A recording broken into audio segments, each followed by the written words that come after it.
今天非常好. That means today is very nice.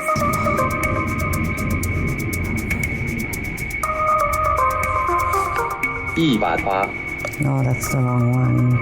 Wow, there. That is right. 188. I decided to start studying Mandarin because of the pandemic, mostly because we were home a lot, but I used to live in China. I got the pleasure of living there for 9 years. So I learned Mandarin through person to person, making friends.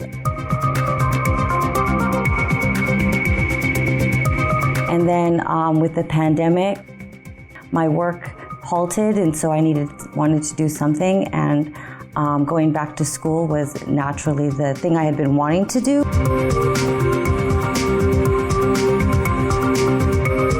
I had been studying business before, and now I decided to become an anthropologist, and they have a language requirement for that major, and Mandarin is that language, so I'm now in my 3rd term. 对，我会说中国一点点。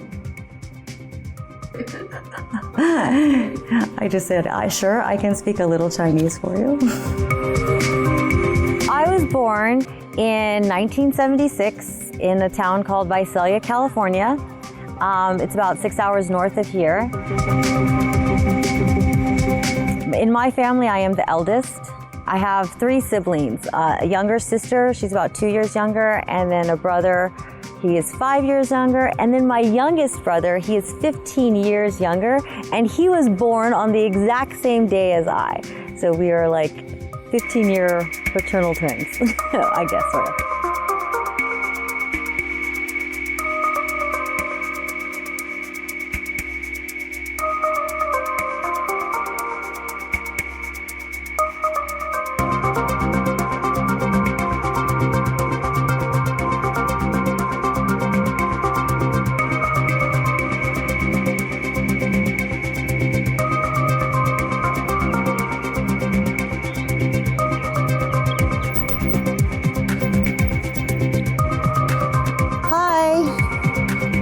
I'm Josephina Arellano. I live here in Linda Vista, California, San Diego area, and I am a mom who is currently going back to school. I am studying Mandarin, but my major is anthropology. I am also involved in our neighborhood children's classes, and I get to host a weekly devotional.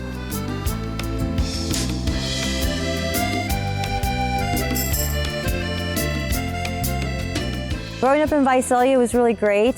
It's a smaller town, but I didn't know that. You know, you think your town is like a city, and I didn't know it was just a town until I found out it only has one highway. If you only have one highway, you're just a town.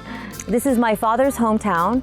He grew up there, and he actually died in the same town.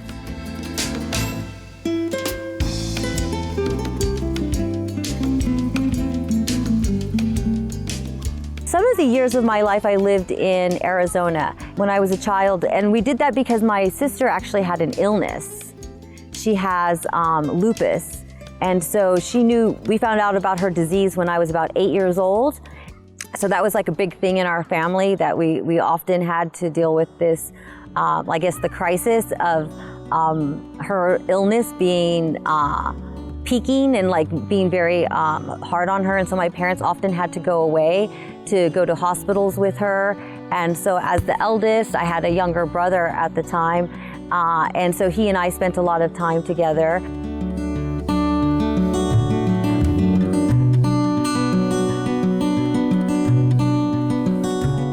I remember often going to church with my father, specifically when we lived in Arizona, because they moved there for better weather, but it was really hard for my dad because he left his hometown. But I remember us walking Sunday mornings, just my father and I, to go to church. And we would spend our time at church, and then walk home afterward and we would discuss the sermon, and he would take me to go eat ice cream, and those were really great times. You know, my relationship with God began very young.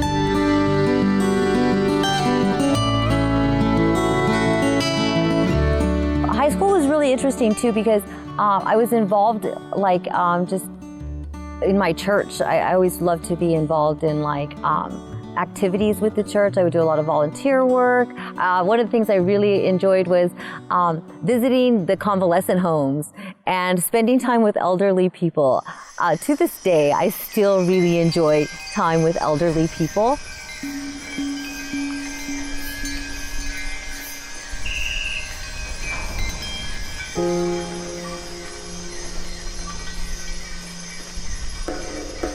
So doing yoga is not just about being flexible, it's about centering yourself and being present in this moment.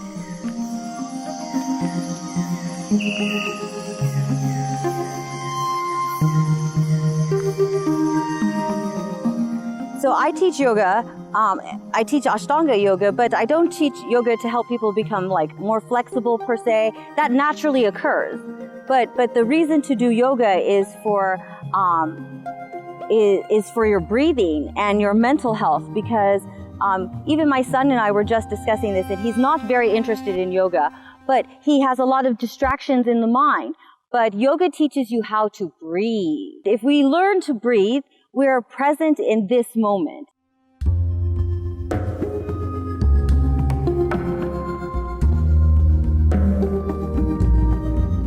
Doing Ashtanga, it takes you through a series of poses, but in such a way that it's about your breathing and you being present in your mind and allowing yourself to go through the series. After high school, like I said, I joined the military. During this time is when I got married as well. Yeah, we met in the Marines, and that's how I ended up in San Diego, actually, because he is from this area. And so when we were married and we finished our term in service, we came back to San Diego. And during that first year we were living in San Diego is when I was pregnant with my first child.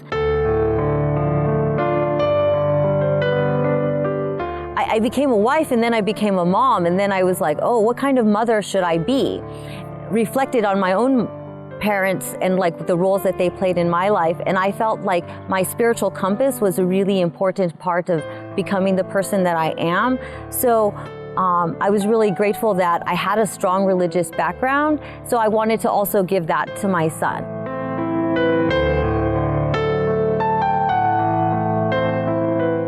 I have a very strong spiritual compass. So that made me very attracted to my ex-husband, was that he went to church. As a mom, I realized how important my role is in setting the religious tone of our family.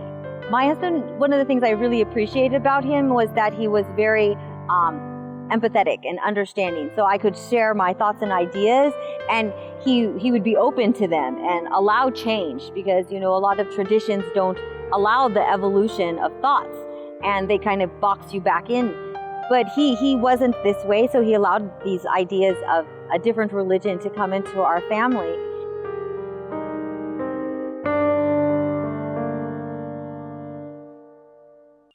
I decided to go back to school and play soccer because athleticism is really important.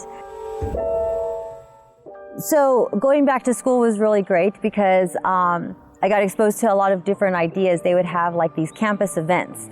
And there was one event that I was walking on the campus, and I saw this globe on a table. And so I was curious. So I walked over and I asked about their globe and what was their table about.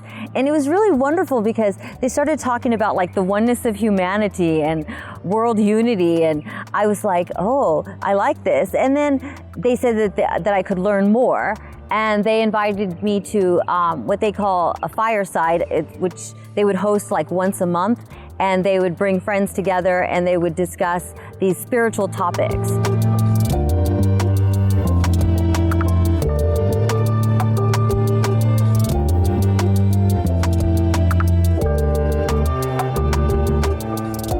at these events, we would eat delicious food, and then we would have these really enlightening conversations. And they would be on different topics, you know, like I said, the oneness of humanity, the equality of men and women, how religion and science must agree, and just a series of topics. But the topic that I'm thinking that is really like affected me the most was talking about how women can make a difference in this world. And as a woman, you know, I've heard that line like my whole life, that you could make a big difference. And I always kind of imagined that I had to get a job, or I had to have a special role in government, or do something like this to make a difference.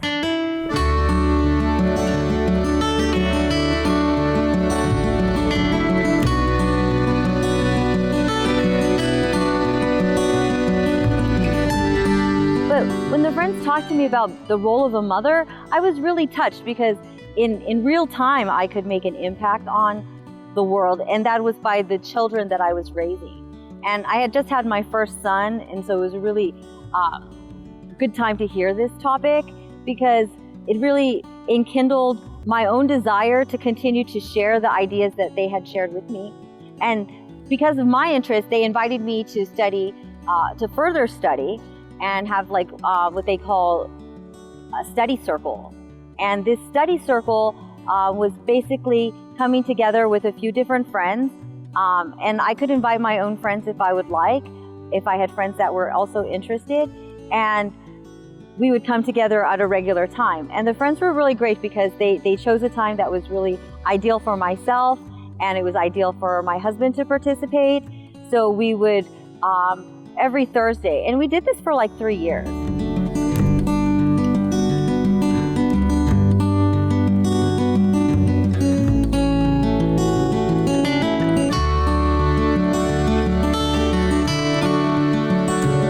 But once I was like committed to going to the Sunday fireside, then everybody else could be committed to going to the Sunday fireside. And it was like December 4th, I remember. We both went, and I made sure we filled out our cards beforehand. I was like, okay, we're going to really do this Baha'i thing. We have to fill out these forms, and we will take it to Dr. Sam, who was the host of the Sunday devotional. I mean, there's no real like clergy or any people that are in charge in the Baha'i community. So why I chose Dr. Sam out of all the people, I don't know. Maybe it is his wonderful talks that he would share with us that really helped me feel more connected to the community. Okay, so next we're going to go visit our Tate Pocket, and this is the area where we have children's classes. Okay, follow this all the way out straight, and then we're going to get to a stop sign, and we're going to turn left. That will be Tate. Yes, yeah.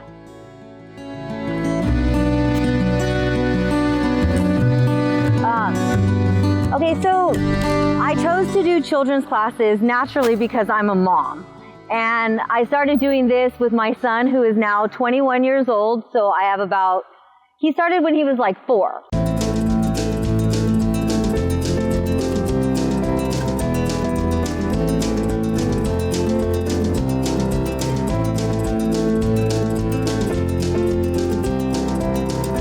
I mentioned before that I was interested in the military, and the military is about serving your country.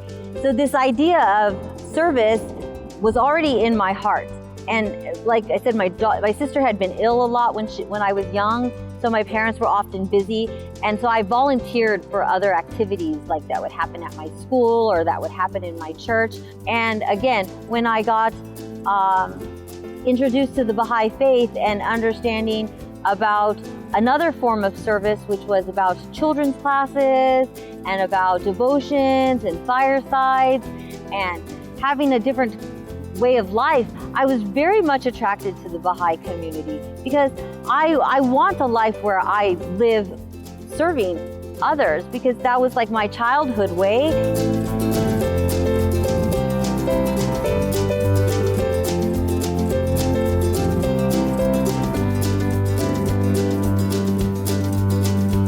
Being a Baha'i made me realize that it wasn't, that it was it was serving your home, and it was serving your neighbors, and it was serving your family, but that we were all doing it in different places at different times, and that if we were all doing this similar thing of serving our community, this was the way to make the world a better place.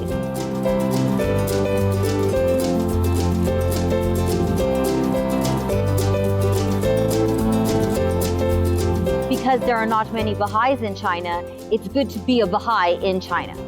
So this is how we decided to, because we were still very new to the faith and there was so much to learn, I really knew that this change to go to China would give us that space that we needed to do, like just to allow ourselves to really swim in the ocean of the teachings and then figure out how to serve. And what did that mean?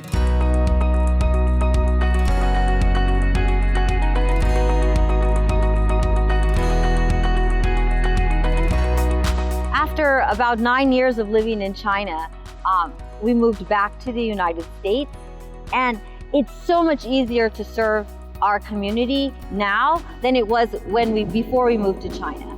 Because now we had understood our intention, which was to find life of service. So before I find a job, before I find my children's school, we looked at what neighborhood we would want to serve in. Which kind of neighborhood would we want to spend a lot of time and get to know the people who live in that neighborhood. Tread ye the path of justice, for this verily is the straight path.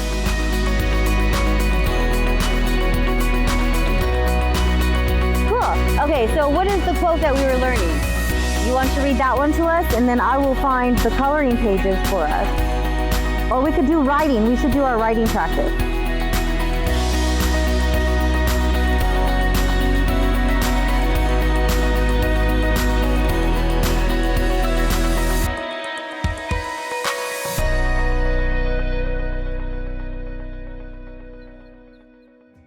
It doesn't matter what happened in the past. If you have an open heart, the answer will come like a breeze.